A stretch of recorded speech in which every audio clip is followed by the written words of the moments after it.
একটা মাজলুম দলের উপরে আকীদা এই শব্দটা নিয়ে জুলুম করা হচ্ছে, বিশেষ করে বাংলাদেশ এই দেশে। আমি অন্যান্য দেশে যেয়ে পাইনি, ভারতে গেছি বহু জায়গায়, না এই শব্দ তারা তোলে না। পাকিস্তানে গেছি, পাইনি। বিশ্বের অন্যান্য যত মুসলিম অমুসলিম দেশ আছে, অনেকগুলো দেশে আল্লাহ আমাকে নিয়েছে। এই শব্দটা বাংলাদেশে কারা করাচ্ছে, কেন করাচ্ছে আমি জানি না। আপনারা আকীদার প্রশ্ন তোলেন, এই শব্দ নিয়ে মানুষকে ভুলভাল বুঝিয়ে এদের ওপর একটা জুলুম করছে। আকীদা যদি এদের খারাপ হবে, এদের নিবন্ধন বাতিল হয়ে গেল কোন কারণে? এদের আকীদা তো ওইটা, কোরআনে কারিমে আল্লাহ আন্নাল কুব্বাতা লিল্লাহি জামিআ দিয়েছেন। সব ক্ষমতার উৎসকে বাংলাদেশ জামাত ইসলামী, এটা রাজনৈতিক মঞ্চ না, কিন্তু একটা বিষয় পরিষ্কার করার জন্য বলছি। এই দলীয় গঠনতন্ত্রে এদের এই কথাটা লেখা ছিল যে ক্ষমতার উৎস জনগণ নয়, ক্ষমতার উৎসকে। এ কারণে জালেমরা তাদের নিবন্ধন বাতিল করে দিয়েছিল বিভিন্ন ক্রস দেখিয়ে। এটা যেহেতু জামাত ইসলামীর কথা না, এই কথাটা কার বলেন তো? বহু জায়গায় আল্লাহ ডাইরেক্ট ইনডাইরেক্ট দিয়েছেন, কুলিল্লাহুম্মা মালিকাল মুলক, ক্ষমতার উৎসকে।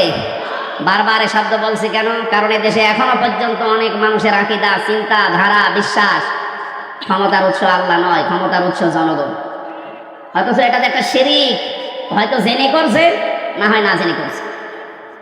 যারা জেনে না জেনে করছেন, এখনই আপনার এই বিশ্বাস পাল্টাবেন, নয়তো আপনি শিরিক করলে মুশরিক হয়ে মারা যাবেন।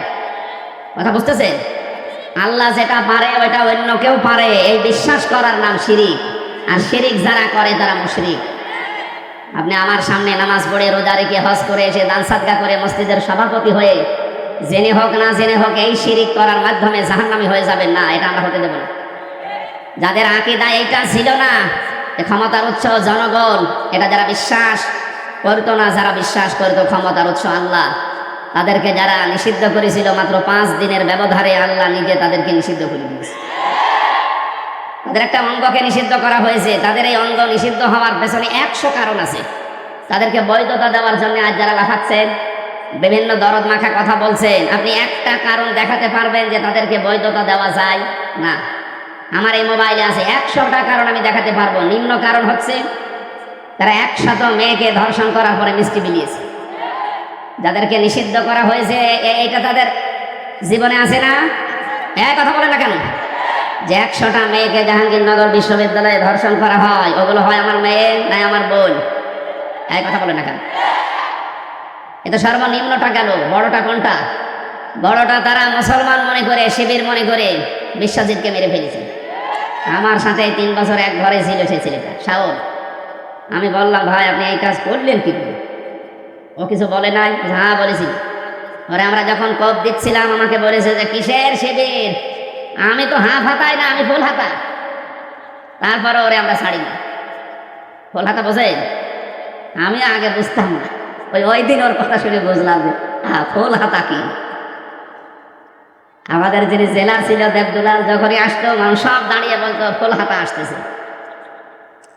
আমরা যেহেতু ওখানে 100 জনের প্রায় 96 ভাগই, 100 জনের মনে হয় 96 জন আমরা মুসলমান ছিলাম, বাকি 4-5 জন হয়তো অন্যান্য ধর্মের ছিল। অন্য ধর্মে যারা আছে তারা তো আর হাফ হাতা না ফুল হাতা? হাফ হাতা, তারা ফুল হাতা। বলেন তো, যারা ফুল হাতাকেও ছেড়ে দেয় না, শিবির মনে করে মেরে ফেলে, সেই জায়গায় তাদের অপরাধ আর কোথায় পৌঁছাবে? মানুষ হত্যা করলে 5টা অপরাধ আল্লাহ নিজে বলেন,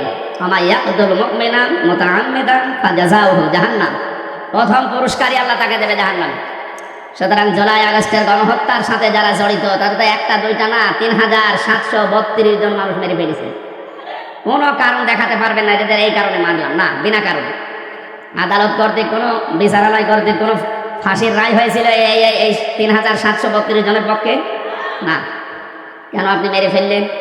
যারা এর সাথে জড়িত, টপ টু বটম যেই হোক, হয় কেউ ডাইরেক্ট কেউ ইনডাইরেক্ট, প্রত্যেকের পুরস্কার আল্লাহ দেবেন জাহান্নামে।